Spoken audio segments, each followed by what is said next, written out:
first video? I just shot and edited my first commercial Did you video. edit it yourself? I did. Ooh, how was that? Because I know you were looking at outsourcing the editing for that. I was, but the client only wanted such a short video that I realised by the time that I explained what I needed to whoever was going to outsource it, I could have almost done the edit myself. Yeah, it doesn't take that long, for shorter films. Yeah. How did you find it? What software did you use? So I used the software for Mac. Is it called Final Cut? Final Cut. Oh yeah, so you did. You got the trial? I got the trial. Yeah. And so the video was for some clients that I did photos for. So I shot some video at the same time, which they wanted, and they'd sent me a few examples of things that they liked. What was it like? What did you do? What was the video? It was for a beard company. Oh, is it that shoot? So it was showing their process of how they hand make their beards. Oh, that's cool. Yeah. That's so cool. they had sort of twisted my arm to do it because they'd signed me up to do the photos and then they surprised me by asking if I could do video as well. And I felt like such an imposter like the entire time. I was telling myself, I have no idea what I'm doing. Yeah. Did they just spring that on you on the day? No, they didn't. It was a couple of weeks beforehand. Okay. So I didn't know. Yeah. And good so I came to Kate's wedding and recorded that. I was prepared enough that I knew what settings to use. Yeah. But aside from that, I kind of felt like I had no idea what I was doing. But then when I look at the final product, I'm actually quite proud of it and what I made. So that's so good. It's not that hard, eh? No. Like, because your composition is relatively the same. You can flick between photo and video quite easily. Very easily. It's just knowing what your shutter speed needs to change to based on what your frames per second are, and then your exposure is the same unless you're shooting in like log of. It would be C-log for you, but you just shoot the same color profile. It's so easy. Yeah. And then just knowing that you need like different angles to make it look interesting. Yeah. I think that's really like almost more important in video. Yeah. And then like foreground, background probably matters. more closer cuts than what I would do as a photo. Yeah. I think in photo I would use more negative space than what I used for this context because the factory wasn't really beautiful. Yeah. But all the finer pieces of what they were doing were like sewing and cotton and like all of that kind of luxury brand. Do you think close-ups, storytelling? Yeah. More like almost product photography, but not like kind of vibes, because it is like, it's like the little detail stuff. Like it's a close-up of hands, like putting a stitch in or something like that. It won't be hands, it'd be a sewing machine, but whatever it might be. Yeah, that's exactly what it was. So yeah, that was good. I got over my fear. I have overcome it. I've overcome my fear of video. And now I just want to do video all the time. Oh, really? Yeah. For more than commercial work? I really want to do family video. Yeah. I've always wanted to do family video. Yeah. I think you'd be really good at that, especially in home sessions would be really cool with video. Like that would be really, really awesome to have. And although like our clients can do this on their phones, a lot of people don't know how to do it or how to make it look good or how to edit it and stitch it together. It's just lots of little videos that they have in there. And then they're not in them. No. If mum's taking video, mum's never in the video. Yeah. It's actually a really cool service. Yeah. We probably need to say hi. Oh, hi. Oh, hi. Oh, hi. Oh, hi, people listening to us. Ruth and I got together today and we're going to be doing like our goals and our admin tasks and recording some episodes today for not just the podcast, but for it doesn't have to be this hard, which is, I guess, it's the overall business, isn't it? For our online courses, because we just launched our profitability crash course on our website for our online courses. So if you haven't already read about that, you can go onto the website and find out all about that, which is basically the process, I guess, of making your business profitable and sustainable no matter what genre you shoot. And this conversation that we're doing right now is it's part of that, right? Like, the idea of adding video into our businesses can mean that we are more sustainable, more profitable. Yep. Me and Tashina have talked about this in the past in some of the earlier episodes, and how she incorporated video into her business, and that like changed everything. And obviously you're like thinking of doing this, and I've just spent the last 3 years having slowly built up my business to be videographer and photographer for weddings, and I already do the family films, but it's been a very interesting learning process for me. Yes. Did you want to share some of the things that you've learned, especially I think weddings, right? Yeah. I have gone so around in circles in adding video into my weddings, and my top tier package is now at the moment $9,800, and that's like everything. It's your video, it's your ceremony film, it's your speeches film, it's an album, and it's the photos. And wow. There's 3 team members on a day when I'm booking that. So there's me, a second shooter who's doing photo video hybrid, as well as an assistant. Yeah. And I've learned so much about, I guess, the amount of time that it takes to edit films based on how much footage you have and who you have as your second shooters or your second videographer person. And that has been really interesting. So what is something that you are going to change going forward into this next season to make it, all those processes better for you? I think a lot of it comes down to, like, I found that the 2 team members that I have under my own business that I've trained, Keita and Kate, I much prefer mine and their footages as opposed to the different styles that you can have. It's not really about like quality of work or the who the second person is. It's been about the composition and the, like, whether they're shooting in different picture profiles and stuff like that, and learning all of that stuff as being somebody who hasn't been so techie. Well, not, it's not techie, it's like I didn't start off shooting in log, which is basically where everything's super desaturated so you can put all the colors back into it. And because I shoot from photo to video hybrid throughout the day, I need shooters that are comfortable to shoot in the same color profiles as me. So training the team has been like game changing for making sure that the editing doesn't take as long.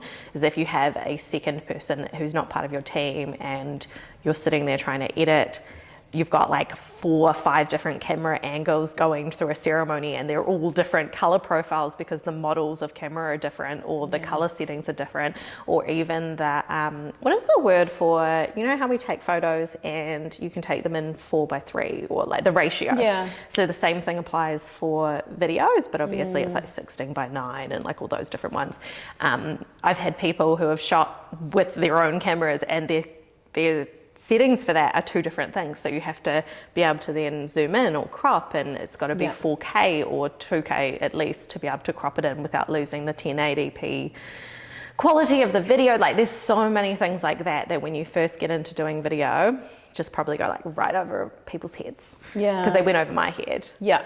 I kind of understood it from selling TVs in retail like 15 years ago, but like it's different when you're having to do that at the same time as taking photos of a wedding and still giving your level of quality for the photos.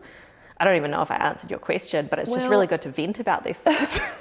From what I'm hearing you say is like you need to set up a standardized expectation outline that whoever shoots for you looks at, and that's how they set everything up. Yes, absolutely. And it's like a very clear set of guidelines that ensures that all of these random other things that have like wasted so much of your time in edit, post-production and that sort of things, that doesn't happen. Yeah. And I guess that's the same. Applies for photo shooting too. I was for just like thinking for everything. That's the same for second shooters, right? Like I know for myself, I have a second shooter contract, and I feel like this is something you need for a video assistant as well. Like, and it's like, put that in there this as a is list. what I expect. Like, this is the quality. I expect you to be shooting to 2 cards. Yeah. This is when I want to have the images back by, or I'll provide cards. Like all of those sort of things, so that there's no like questions. Yeah. And there's no random things that happen that steal your time. The editing time can be so long when you're trying to match things, or things aren't quite how they should be. Even when it's photo editing, like you can go through and you can batch edit a wedding that purely one of us has shot. So say it's just you who shot, but then you throw in somebody else's camera model, lens, color profile, and suddenly you're like, why do I need to push my exposure +2 on these images? And it messes everything up. Yes. It becomes so much more work. And I think whenever you're looking at adding video into your business or adding second shooters into your business, it's not just like, oh, that person's going to charge me $100 plus GST per hour for their time on the day. It's like, okay, they're going to charge me that amount plus travel, plus how many extra hours does the editing require? Because it's not just the same as me shooting an extra 400 photos on a wedding day. It's an extra X number of hours because their settings are going to be different. I absolutely used to miss that completely in my charging for second shooters, and I just used to charge for the amount of time that I was going to pay my second shooter for. So if I was paying my second shooter $50 an hour for 5 hours, it would be $250 to the client, whereas it's actually costing me so much more time. So now I double that to accommodate for, I double the price that the second shooter is charging me. Because of the time that we have to spend, one, coordinating them, organising them, hiring them, vetting them, having them sign the contract, culling their photos, editing their photos, and kind of a little bit of training them to be able to shoot video in the way that we want them to be, because there is that creative license that no matter when we ever give somebody a list of these are your settings that we expect and the delivery times for when you give us these files, there is still that they're going to shoot differently. And it's funny because we just ran our Shoot With Us workshop on the weekend 1 week ago. And Ruth and I both shot the same couples. We had 3 couples and we shot the same couples. And I look at me and yours photos and our angles are very different. So I probably would have to tell you if you second shot for me that I don't want you to shoot from above. Or below, because it doesn't suit my style, and that's what you have whenever you hire someone. Similar styles. I know we do. Well, I thought we did. We do. But then, like, seeing exactly the same couples, and I was like, we actually do shoot differently. I was really surprised. I actually thought our images would come out looking quite similar. I know. They did not. And our editing was totally different too. We do use different presets as a base, obviously, but sometimes we can put our work side by side and it will look like you can't tell whose it is, almost. Unless you like actually have followed us for a while, and you will probably be able to pick them apart. But yeah, they're very different. They're very different angles. Me and Katie were looking at them because she obviously edited most of my ones from it after I did the sneak peek, and we were just like, these are so different. So different. And I guess the point of that is just to remember that when we're hiring somebody else, they are going to think differently. So even though we can put in, this is everything we expect, and we say, don't shoot from above, for example, but you, like in the heat of the moment on a wedding day, they're going to fall back on what they know. Absolutely. And that's why if that's okay and that really does suit you and your style, and you're happy to go through and cull out the images that perhaps don't suit your style, so therefore you wouldn't deliver, that's all fine. But if you need them to be more like you, then training somebody has definitely been a big eye-opener for me. And that was always the case when Ross and I first started. Well, I first started, Ross was shooting my weddings with me, and he shot the first videos, a lot of the footage for the first videos that I had done way back when. And I think I was kind of spoiled by that. And then I suddenly had to use second shooters for everything when he stopped, and it was very eye-opening to see the difference, especially over this last 12 months. This last season has been so different for me. I think this conversation kind of, like, you know, the angles, that kind of plays into that question we got asked about. We got sent through a question about different focal lengths from one of our followers, and they actually thought you shot zooms, which you don't, eh? No. And had you shot zooms in the past? So my first lens was a 24-70, and that was purely because that was all the money that I had, and I needed to be able to shoot a full wedding with one lens. I would say you can pretty confidently shoot a whole wedding with a 24-70, Totally. Ideally, you want to have a backup lens and a backup camera body, but if you're really just starting out, that's a good all-rounder. So I got the Canon f2.8. So it was a good lens. But I don't think I own that lens anymore. No. That lens is nowhere to be seen. I definitely don't own it. And did you ever have a 70-200? Yes. I actually still have one. Oh, do you? I break it out for the odd commercial job. When I'm shooting like spaces where I can't get close. Yeah. So say, for example, like building sites where you actually can't be on site and that sort of thing. Yeah. I really like, for video, because we're talking about video today, I really like the 135mm, and I know that I would like a 70-200 for video as well. Video, I feel like being able to zoom can be handy when you're doing it for weddings, because you want to have your 2 tripod cameras throughout a ceremony. Some people would set up 3, but I've decided I must have 2 tripod cameras during a ceremony for the footage. It's just a way easier. And then a 3rd camera, which is doing your kind of like floating camera. The 3rd camera you'd want to be a zoom lens, so that the person has more ability to change what they're doing or what focal length they're at, and get different types of footage, and also be far enough away from those tripod cameras that they're not going to pass in front of them at any time. So zoom lenses would be really good for that. We went and bought a 24-70mm. Did you? Yeah. Wow. I've actually had it for a couple of months now. It's a really nice lens. It's a Sony G Master lens, so of course it's a nice lens. But that's what we've kind of been using in the video sense. But if I pick it up for photos, because I shoot primes now, I hate it. I hate the whole having to zoom in. Like, it makes me think too much now. But when I changed from Canon to Sony, I was in Canon, I was 24-70mm, 2.8. Okay. Canon L, whatever, 2.8. And then a 70-200 of the same. And I loved them. And I switched to zooms and I hated it. I was like, this makes me so slow. Yeah. But now I'll go back to zooms and I'm like, nah, put it down, can't use it. Yeah. I think it's just what you're used to. So I don't really think one's better than the other.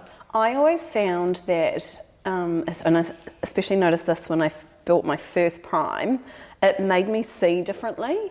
Because as I had to move around with my feet, I saw different angles, I saw different compositions, I saw light from a different direction, all of that sort of thing. So my first prime was my 50mm. My Canon does like a really cheap f1.4. Oh, it's 1.8. It's like $150. Yeah. Wow. Oh, actually, I think I had one of those. It was so cheap. Yeah, I remember that. Amazing. I loved it. Like, it was like such a game changer. Because I could stop down to 1.8, and I was like, "Whoa, look at the bokeh!" So pretty. That I found was so good for me as a photographer in enabling me to see differently, or forcing me to see differently, because I could no longer just stand there and zoom in. I agree with that. It does. It makes you think. It makes you slow down a little bit because you physically have to move yourself. Whereas when you've got a zoom, you can just zoom in. However, but when you zoom in, you're getting the same thing essentially. Just zoomed in. Closer. Yeah, the crop. Yeah. I mean, the bokeh, the compression obviously changes when you zoom in, so it does make the image look different. And obviously, like, say you've got a 24-70mm, and at 24mm you're going to have warping around the side, and the subject is going to appear closer, further away, depending on how close you are to the subject. Whereas if you go and zoom into 70, it's going to kind of flatten the image out and look a little bit more in proportion all around the image, is how I'd put it. So it does look different. Like, if I was to have to shoot on a 24-70, I'd be keeping that baby at like 50-70. Yeah, me too. Yeah, I would not be going down. Like, somebody shot for me recently with a 35mm. Yeah. And I hate it. Like, I hate the way that it warps at the top, the bottom, and the sides, especially for portraits. It looks really, really bad to me, because I prefer my images to be in proportion across the image, and I predominantly shoot 55mm. So the warping, I'm not a fan. So I guess that's a big consideration when it comes to like how wide your lens is, but it still doesn't really change zooms to primes. What would be a benefit of primes? Tell our listeners, Ruth. I think the glass is better. It's sharper. You can get sharper images from it.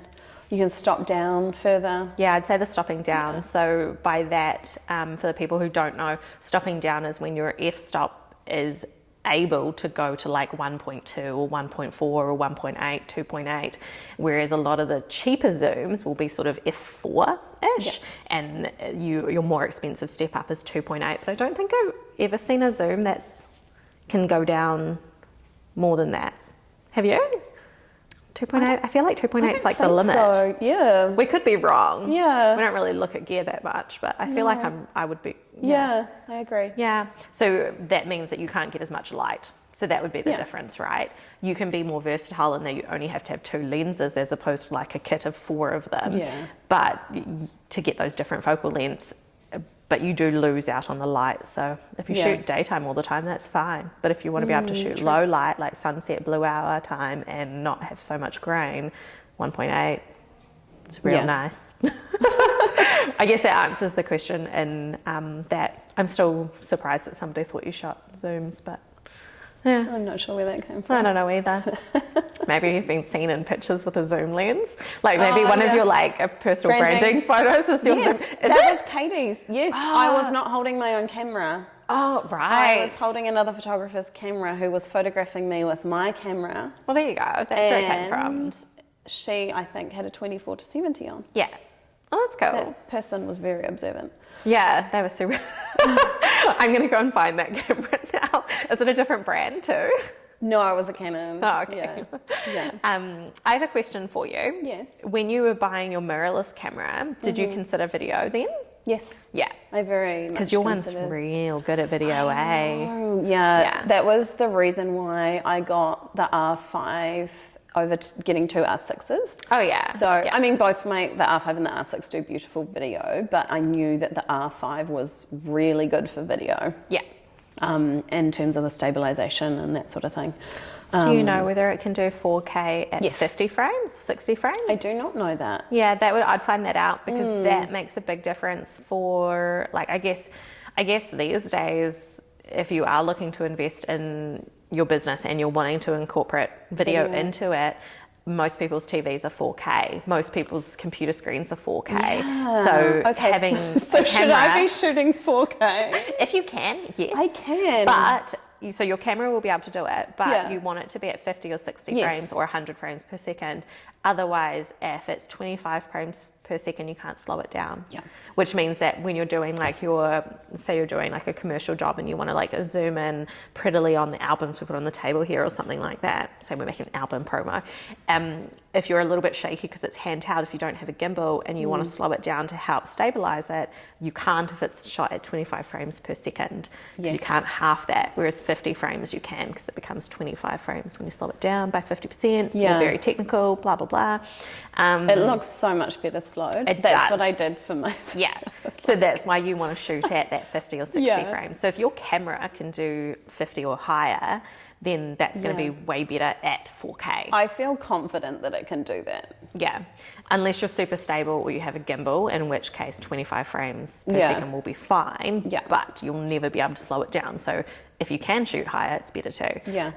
I guess for those that are listening that want to know, a lot of videographers that I have worked with will put their tripod cameras at a wedding on 25 frames because they won't slow those tripod cameras down. Because ideally your tripod camera is at a wedding for most people.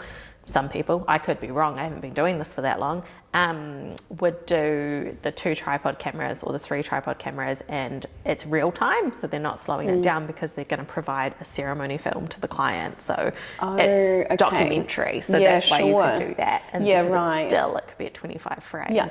We could shoot this at that, but then it is... But we're not going to share it in slow motion. No. Because our voices will sound funny. Yeah, that would be weird. But no, we're shooting this at 1080 and at 50 frames not because I want to slow it down, but because then I don't have to have my computer like render for ages on the 4K footage because it is a lot more grunty. Well, you need a more grunty computer, I should say, to edit it. Yeah. Which my desktop won't do, and I don't like to use the laptop because it's a small screen. You got a new camera. I mean, not a new camera, a new computer. I did. I'm loving my new setup. It is so great. Oh my God. Just on that note. Yeah, I love it. It's really good. What are the specs? Because I'm sure somebody wants to know that. Oh my God. Don't ask me these questions. No, it is... Can you upgrade it? It is very specced out. Yeah, I did. But someone had to be on a phone call with me while I was ordering it. Oh, okay. Thank you, Michael. Michael Schultz. Oh, is it? Okay. Yeah, he's another photographer for those that don't know. So he was literally on FaceTime while I was buying it. Oh, wow, Ruth. Bless him. Do you remember what your your specs are? Yeah. Go. So all 1 of the terabyte things, hard a drives? terabyte hard drive. Solid state drive? Yes. Yeah. And that's because I like to have like my Google Drive as a desktop app. So everything is actually that's on my Google Drive is on the computer as well. So I need a lot of memory. Yeah. Same with Dropbox, and that's because I'm using it between all of my team. Yeah. So they have to be able to access all those things from the different machines that they're on, and we synchronize it all. Yeah. And that works for you because you guys work In the same space. not in the same space as well. Yeah. Because the Google Drive and the Dropbox is obviously accessible by Alyssa, who may not be in the office with you. Yeah. And then, I can't even remember what the other numbers are. I would say that you're 16. That 16 like gigabytes for your RAM. Yeah, sounds that's about the right. one. And I would say that your graphics is at least 2 gigabytes of I dedicated got all of graphics. the RAMs. All of the RAMs. I got all the RAMs I could get. Can it not go up to 32 gigs? No, it can't. Oh. Yeah, I would have got 32. Yeah. I wanted to do that, but Yeah, I would have too. Oh, the well. new M1 chip is apparently better. better. Maybe And you don't levels need things out. all of the RAMs for that. Yeah, all of the RAMs. I love that. We'll leave this conversation here, hey, with your spec settings. But hopefully we answered the question about the primes and the zooms and a little bit of the questions that we've had around adding video into weddings and stuff. I'm sure we could continue to talk about that so much, but I think that can be it for this episode so that we don't keep everybody from their work for too long if they're watching on YouTube instead of listening on Spotify. I'm sure no one is watching us. I've been looking at the stats. Yeah. People are watching us. God. They're watching us sit there with our weird toes in videos.